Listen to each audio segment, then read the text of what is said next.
Let me say it as simply as I can. Transparency and the rule of law will be the touchstones of this presidency. Do you solemnly swear or affirm the testimony you're about to give will be the truth, the whole truth, and nothing but the truth? Let the record reflect the witnesses have answered in the affirmative. Please be seated.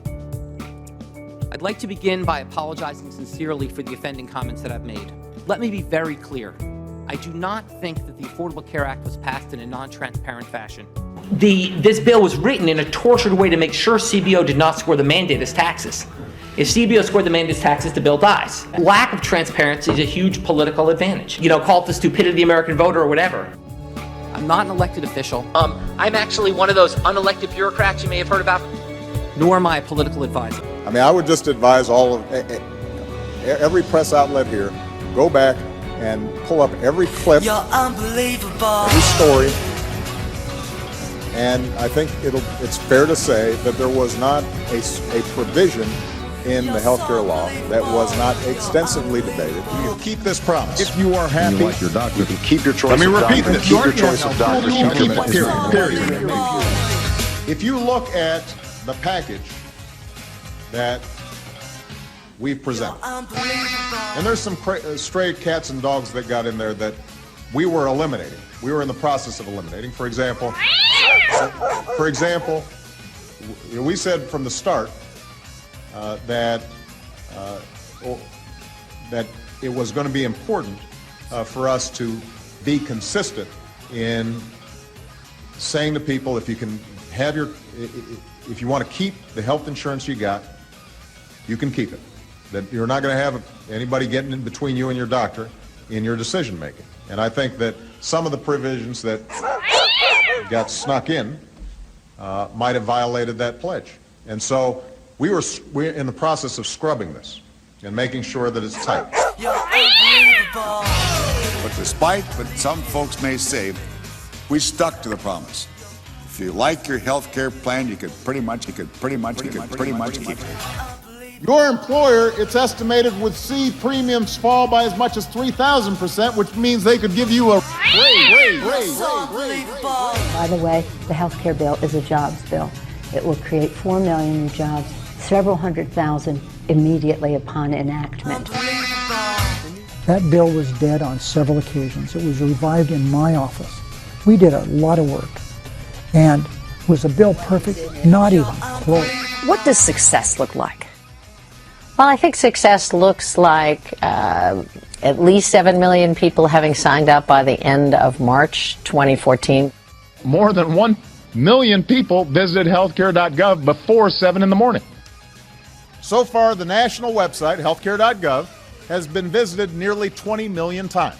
We now have 4 million Americans who have signed up for quality private health insurance through the marketplace exchanges. 4 million people have already signed up because of you. That's 1 million to 2 million short of the 7 million mark that the administration set. First of all, 7 million was not the administration. I'm not quite sure where they even got their number. We're in the process of scrubbing this and making sure that it's tight. Was this a typo, saying that only if you had a state exchange could you get a subsidy and therefore be required to participate? Or was it some significant policy decision not to include states that didn't have exchanges? Chris, it is unambiguous this is a typo. Literally every single person involved in the crafting of this law has said that it's a typo, that they had no intention of excluding the federal states, and why would they? What's important to remember politically about this is if you're a state and you don't set up an exchange, that means your citizens don't get their tax credits. I just don't know why someone can't run for the governor of Florida and say, look, I hate gays, I love guns, but I'm not turning down $2 billion a year from the federal government. It's just a typo. American voters are too stupid to understand the difference. It's first of all not entirely clear if you look at the language. I'm biased here. It's like the one bit of the bill I actually wrote. Okay? What actually it means. One way to read it is that states with federal exchanges can't give subsidies. That is really the ultimate threat is will people understand that, gee, if your governor doesn't set up an exchange, you're losing hundreds of millions of dollars of tax credits to be delivered to your citizens. Another way to read it is that they can't hope that that's a blatant enough political reality that states will get their act together and realize there are billions of dollars at stake here in setting up these exchanges and that they'll do it. But, once again, the politics can get ugly around this. I think the pressures politically led to an incomplete law with some typos. You have to pass the bill so that you can find out what is in it. The fact that some advisor who never worked on our staff. I don't know who he is. And let me, full disclaimer, I'm going to describe objectively, but I helped write it. He didn't help write our bill. So I'll be objective. I'll try to be objective, but just full disclaimer, I was involved in writing the legislation. New emails show that MIT economist Jonathan Gruber was in regular contact with high-level Obama administration staffers about the health care laws. But that's not what the White House said. It appears that some would say, not I, but some would say the White House lied. Did the White House lie about that? I think they were not fully forthcoming. I would say they were not fully Or they may have had their recollections impaired. The White House sought distance from Gruber after his comments that the administration used a lack of transparency and the, quote, stupidity of the American voter to pass health care reform. You like that, Harold? The White Gruber was Uber.